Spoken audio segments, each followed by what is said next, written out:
नमस्ते फ्रेंड्स, आज अपन बात करने वाले हैं अंतर्राष्ट्रीय आतंकवाद और उसके कारण और उपायों के बारे में डिस्कस करने वाले हैं। पिछली वीडियो में हमने अंतर्राष्ट्रीय आतंकवाद है उसकी परिभाषा देख ली थी, उसके प्रकार देख लिए थे, जो आतंकवादी संगठन है अंतर्राष्ट्रीय स्तर पर उनके नाम देख लिए थे। यदि आपने वो वीडियो नहीं देखी है तो आप जाकर देख लीजिए। तो फ्रेंड्स शुरू करते हैं वीडियो को। सबसे पहले कारण देखेंगे, उसके बाद में उपाय देखेंगे। तो अपन के पास में पहला कारण है, पहला हमारे पास में कारण होगा आतंकवादी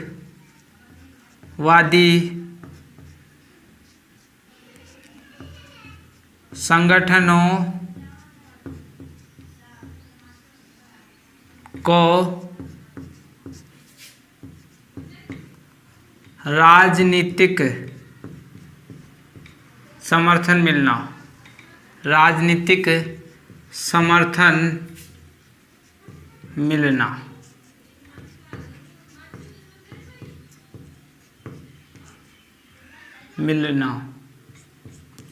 यदि किसी भी राष्ट्र के अंदर आतंकवादी संगठन है तो उसका सीधा संबंध आप राजनीतिक समर्थन से भी देख सकते हो। जो राजनीतिक पार्टियां होती हैं उनका कहीं ना कहीं जो आतंकवादी संगठन होते हैं उनसे संपर्क भी होता है और समर्थन भी देते हैं वो अंतर्राष्ट्रीय पार्टियां।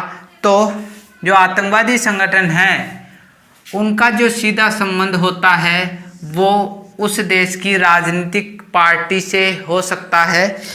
उदाहरण के लिए मैं कुछ उदाहरण प्रस्तुत करूंगा। उदाहरण के लिए पहला, विश्व स्तर पर ISI एक आतंकवादी संगठन है और उसको राजनीतिक समर्थन मिलता है, राजनीतिक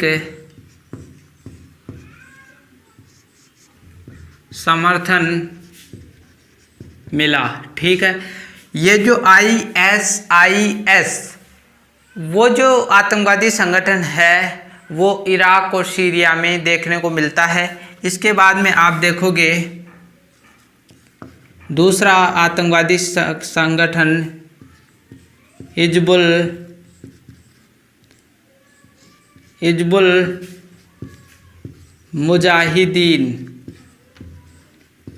मुजाहिदीन, ये पाकिस्तान में है। और जो पाकिस्तान है,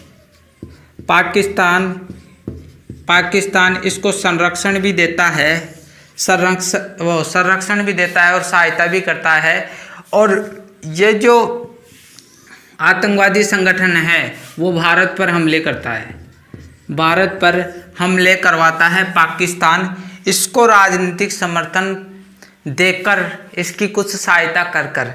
ठीक है, इसके बाद में आप तीसरा देखोगे, तीसरा आपको देखने को मिलेगा आतंकवादी संगठन अल-कायदा।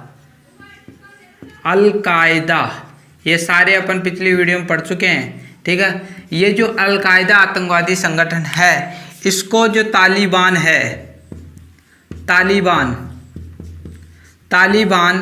उसका राजनीतिक समर्थन मिला। ठीक है, राजनीतिक समर्थन मिला।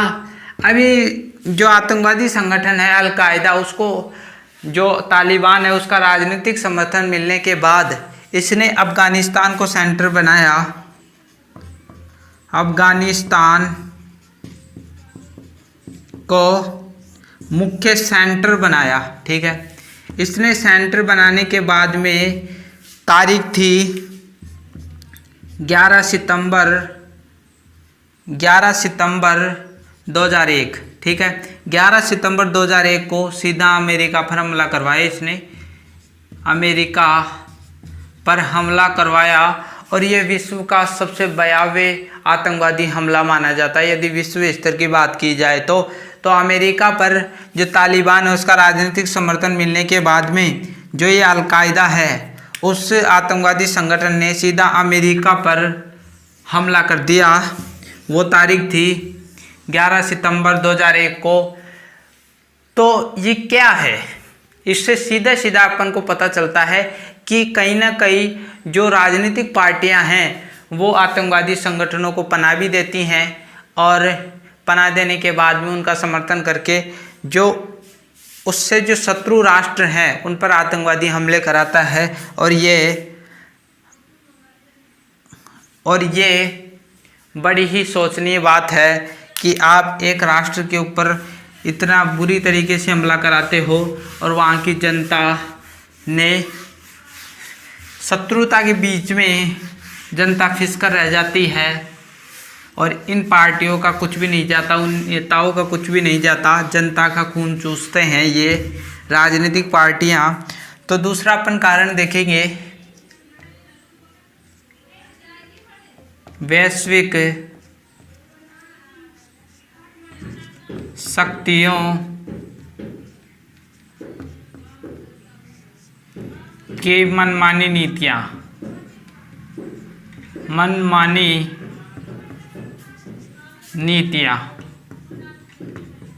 ठीक है, कि मनमानी नीतियां, ठीक है।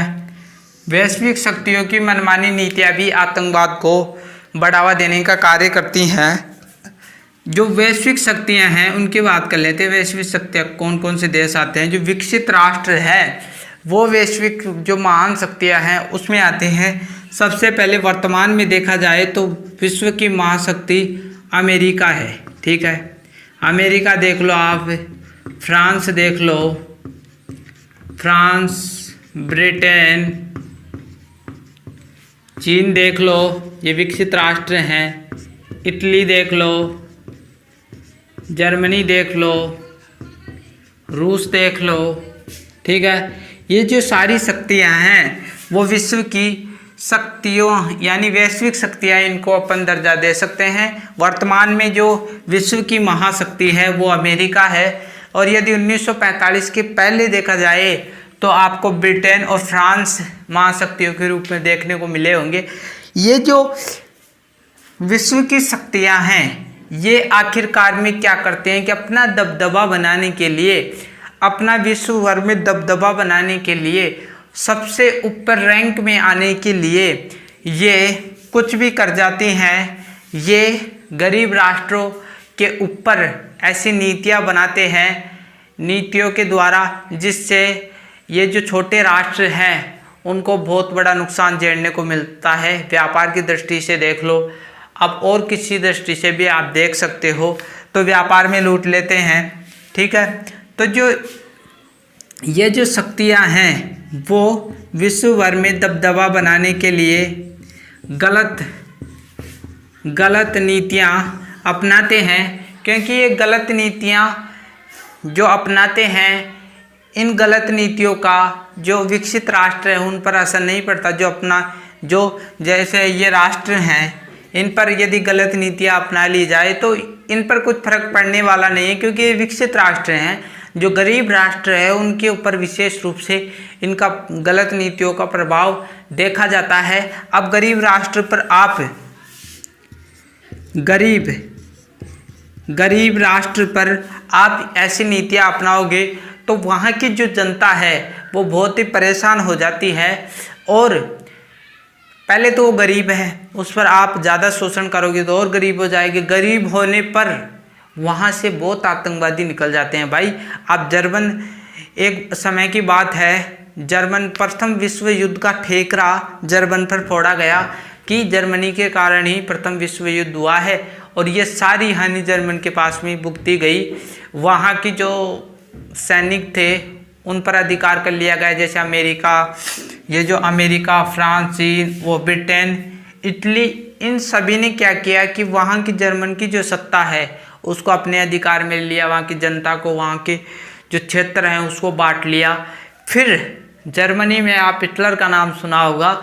उस हिटलर ने अपने सीने में आग जलाई कि हमारे राष्ट्र के लिए इतना बर्बाद कर दिया इन विकसित राष्ट्रों ने, मैं इनका पूरा साम्राज्य मिटा दूंगा। और उसने एकमात्र तानाशाही शासक था जिसने बड़ी सेना, आप एक मान लो बड़ी सेना उसने जोड़ी और द्वितीय विश्व युद्ध हुआ।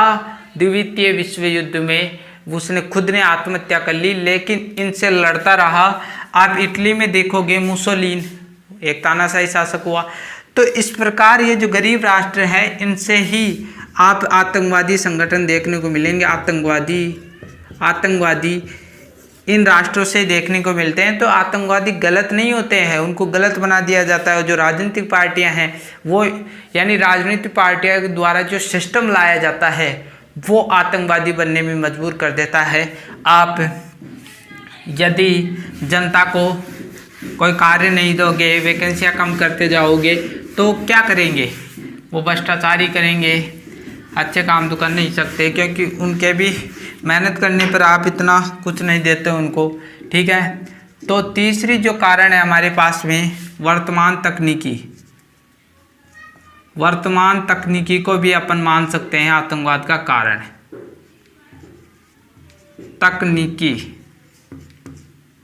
वर्तमान तकनीकी यानी वर्तमान जो तकनीकी है उसको भी अपन आतंकवाद का कारण माना जा सकता है, क्योंकि जो आतंकवादी संगठन है, आप देखोगे जो आतंकवादी होते हैं, आतंकवादी संगठन बोल दो या आतंकवादी संगठन बोल दो आप, ठीक है।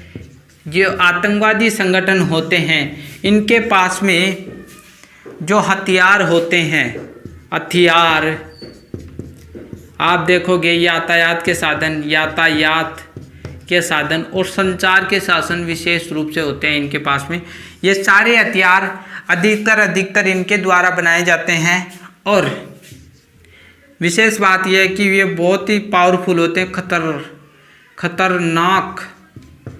ये सभी जो हथियार होते हैं आतंकवादियों के पास में बड़े खतरनाक हथियार होते हैं। कुछ हथियार तो खुद बना लेते हैं। अब आप ये सोच सकते हो कि इनके पास में इतना दिमाग कहाँ से आता है? भाई ये पढ़े लिखे होते हैं।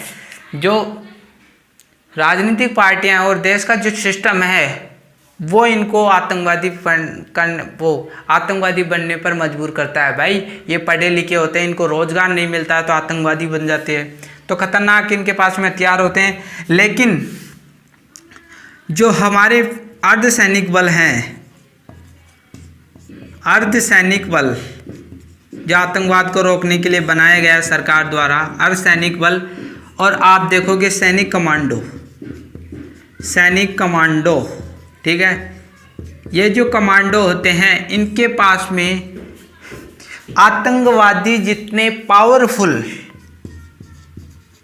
पावरफुल हथियार देखने को मिलते नहीं है। यानी जो आतंकवादियों के पास में हथियार है उतने ज़्यादा पावरफुल हमारे जो सैनिक कमांडो हैं, अर्धसैनिक बल और सैनिक कमांडो के पास में उतने हथियार नहीं होते हैं। इसी कारण वो आतंकवादियों को रोकने में कभी कभी असफल हो जाते हैं, लेकिन कभी कभी आतंकवादियों को मार भी गिराते हैं, आतंकवादी भी हमारे सैनिक बलों को मार गिराते हैं। तो ये चलता रहता है, ये प्रक्रम रुकता नहीं है। इसके बाद में अपन चौथा कारण मान सकते हैं नशीले पदार्थ,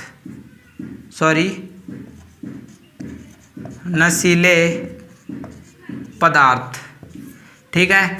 नशीले पदार्थों को भी अपन आतंकवाद का कारण मान सकते हैं, क्योंकि नशीले पदार्थों में आप देखोगे अफीम, गांजा, हेरोइन, ब्राउन शुगर, ये सारे हैं ना, ये सारे नशीले पदार्थ हैं और इन नशीले पदार्थों की तस्करी की जाती है, ठीक है। इन सभी पदार्थों की तस्करी की जाती है और इसके साथ में क्या किया जाता है, जो हथियार होते हैं उनकी तस्करी की जाती है, हथियार उनकी तस्करी भी की जाती है। तो ये क्या है? अफीम में गांजा, हेरोइन, ब्राउन शुगर, हथियार, इनकी तस्करी की जाती है। लेकिन ये जो सरकार क्या कर रही है, फिर सरकार और वहाँ की जो राजनीतिक पार्टियाँ हैं वो अपना उल्लू सीधा कर रही है। अपनी राजनीतिक जो पार्टियाँ वो अपना उल्लू सीधा करने पर लगी हुई हैं। वो इतनी सिरदर्दी कहाँ लेंगी, तस्करी को रोकेंगे। और जो हथियार हैं, कुछ राजनीतिक पार्टियाँ तस्करी का काम भी कर लेती हैं, क्योंकि इनको हथियार खुद के होते हैं, सरकार द्वारा बनाए जाते हैं और थोड़ा वो साथ देते हैं, जिससे हथियारों के ऊपर भी कुछ ना कुछ कमाई हो जाती है। तो ये जो राजनीतिक पार्टियां, इनका कोई मोरल नहीं होता है। मैं सारी राजनीतिक पार्टियों की बात नहीं करता हूँ, कुछ राजनीतिक नेता अच्छे होते हैं, कुछ बुरे होते हैं। तो बुरों की बात कर रहा हूँ कि ये सारी चीज़ें वो रोकने में अकामयाब हो जाते हैं, तो फिर उनको राजनीतिक सत्ता में क्यों लाया जाता है, ये सबसे बड़ा सवाल है जनता के सामने। जनता से मैं ये पूछता हूँ कि क्यों ऐसे सरकारों को आप राजा की गद्दी पर बैठा देते हो, ये बहुत बड़ा सवाल है। ठीक है, पांचवा जो कारण है वो देखते हैं कि शोषण एवं अन्याय की प्रवृत्ति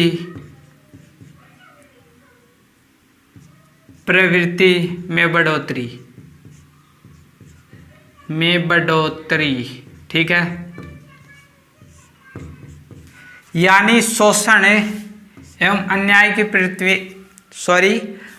प्रवृत्ति में बढ़ोतरी। ठीक है, अब ये बढ़ोतरी क्यों होती है? क्योंकि जो विकसित राष्ट्र हैं, मैंने पहले ही बता दिया इसके बारे में कि जो विकसित राष्ट्र हैं, विकसित राष्ट्र के अभी नाम भी बता दिए मैंने। अमेरिका, चीन, फ्रांस, ब्रिटेन, रूस, ये जो पार्टियां हैं वो अविकसित राष्ट्र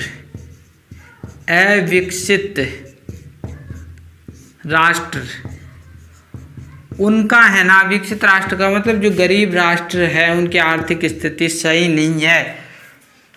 ये जो विकसित राष्ट्र होते हैं वो अविकसित राष्ट्रों के ऊपर शोषण करते हैं।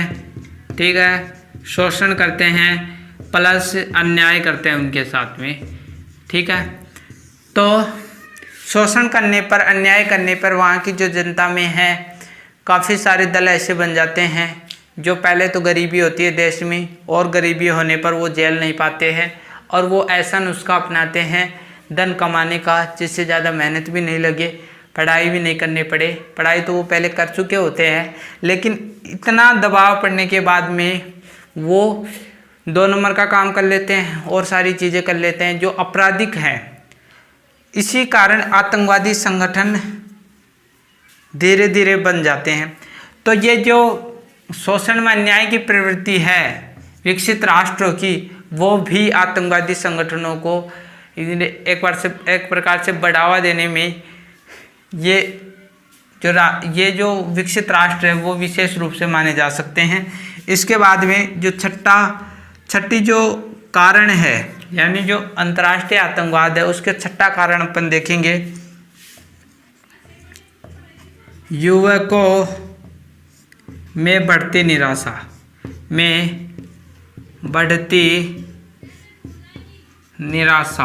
ठीक है,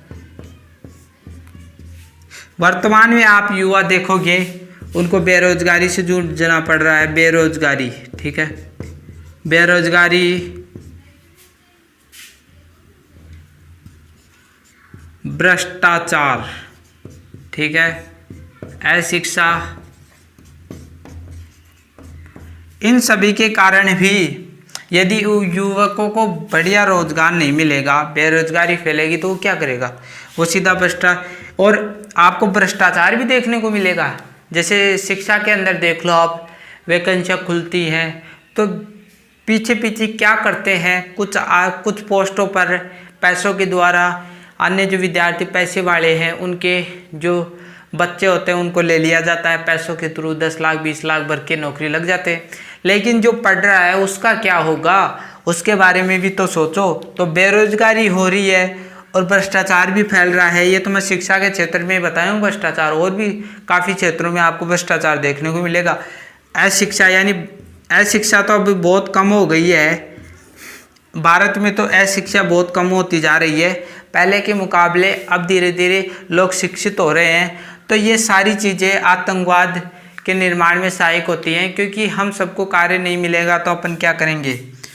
ठीक है, अब इसके बाद में जो अन्य कारण हैं, अन्य कारणों में आप देखोगे धार्मिक कट्टरता, कट्टरता, ठीक है, और जातीय कट्टरता, जातीय कट्टरता, ठीक है। कुछ कारण इसमें से हैं, ठीक है। जो बहुसंख्यक समुदाय है, बहुसंख्यक समुदाय अल्पसंख्यक समुदाय पर हमले कराता है, अल्पसंख्यक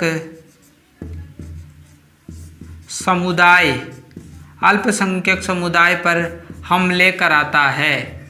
यानी जो अल्पसंख्यक समुदाय व बहुसंख्यक समुदाय यानी ज़्यादा लोग हैं, वो अल्पसंख्यक यानी कम लोगों के जो समुदाय है उस पर हमले करवाता है। कुछ ज़रूरतों को लेकर धार्मिक कट्टरता, यानी जो बौद्ध धर्म को मान रहा है और एक हिंदू धर्म को मान रहा है, तो उनके बीच में आपको संबंध बहुत ही कम देखने को मिलेंगे। वो ये सोचेगा कि बौद्ध धर्म के लोग हिंदू धर्म को अपनाएं। तो इस प्रकार अपने अपने धर्मों के लोग भी कट्टरता यानी हमला कर लेते हैं एक दूसरे पर। जातीय कट्टरता आपको देखने को मिलेगी कि भारत में आप देखोगे कि छुआछूत और जाति प्रथा विद्यमान है। तो जो लोग कहते हैं कि जो नीच जाति यानी शूद्र है और एक ब्राह्मण वर्ण है, उसके बीच में आपको संबंध वर्तमान में तो बहुत कम देखने को मिलेगा, जो एक दूसरे पर हमले कर देते हैं। तो इस प्रकार हमने आतंकवादी जो अंतर्राष्ट्रीय आतंकवाद है उसके कारणों पर डिस्कस किया। इसके बाद अपन उपाय देखते हैं। कारण हमने देख लिए, उपाय देखेंगे। यानी आतंकवाद को रोकने के लिए क्या उपाय अपनाए जाएं कि आतंकवाद खत्म हो जाए। इसके लिए अपन को त्रिस्तरीय रणनीति अपनानी होगी। इसके लिए अपन को त्रिस्तरीय रणनीति अपनानी होगी। ये त्रिस्तरीय रणनीति क्या है वो देखते हैं, ठीक है। इसको 3 भागों में बांट लेते हैं। यानी त्रिस्तरीय रणनीति का मतलब 3 स्तरों पर अपन को काम करना होगा, ठीक है। एक भाग हो गया, ठीक है। एक यहाँ से कर लेते हैं अपन, ठीक है। त्रिस्तरीय रणनीति का मतलब 3 स्तरों पर काम करना होगा। पहला स्तर अपन का ये होगा, पहला स्तर अंतर्राष्ट्रीय स्तर पर, ठीक है। दूसरा अपन राष्ट्रीय स्तर पर देखते हैं, राष्ट्रीय स्तर पर, ठीक है। और फिर तीसरा जो स्तर है वो स्थानीय स्तर देख सकते हैं, स्थानीय स्तर। अपन को आतंकवाद को रोकने के लिए इन तीनों स्तरों पर अपन को कार्य करना होगा, ठीक है।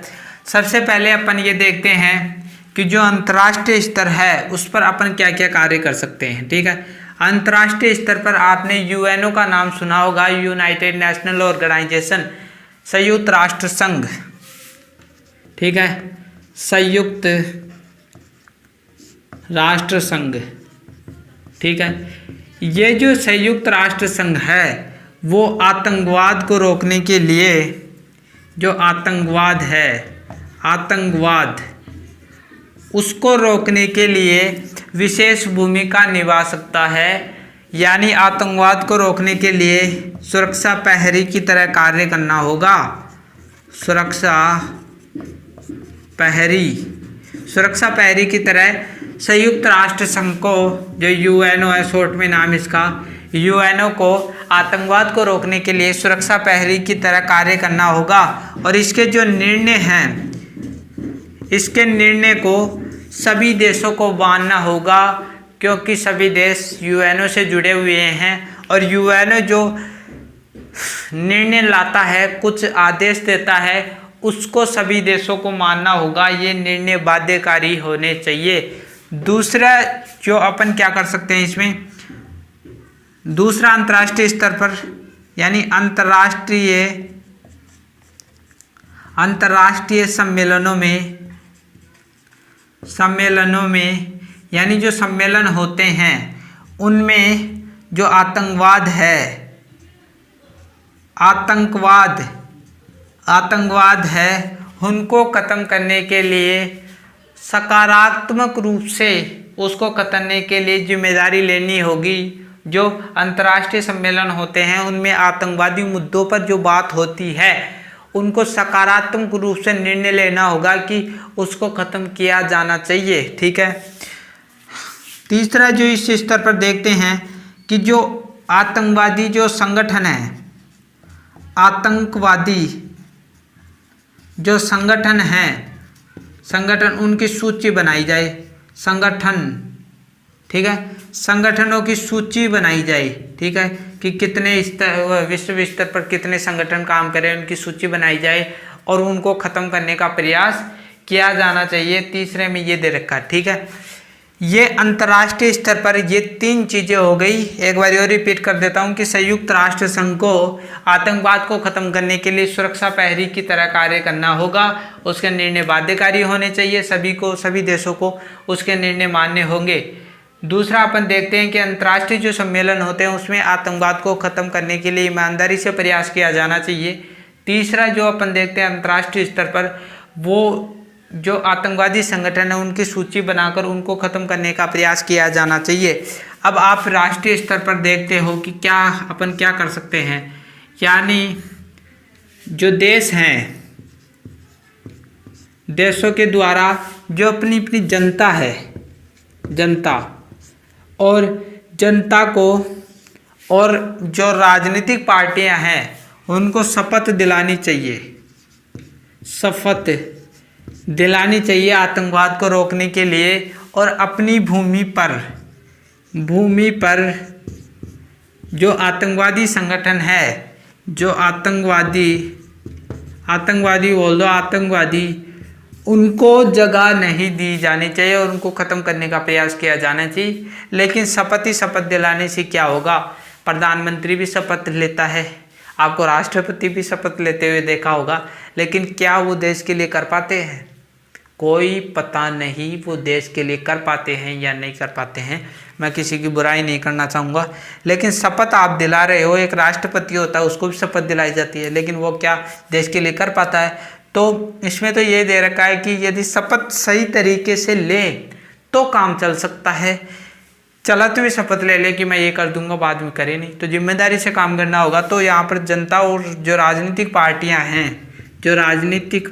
हैं उनको शपथ लेनी होगी कि आतंकवाद को ख़त्म करेंगे और जो उस देश की भूमि है, उस देश की भूमि में आतंकवादी जो संगठन है उनको वहाँ से उखाड़ दिया जाए।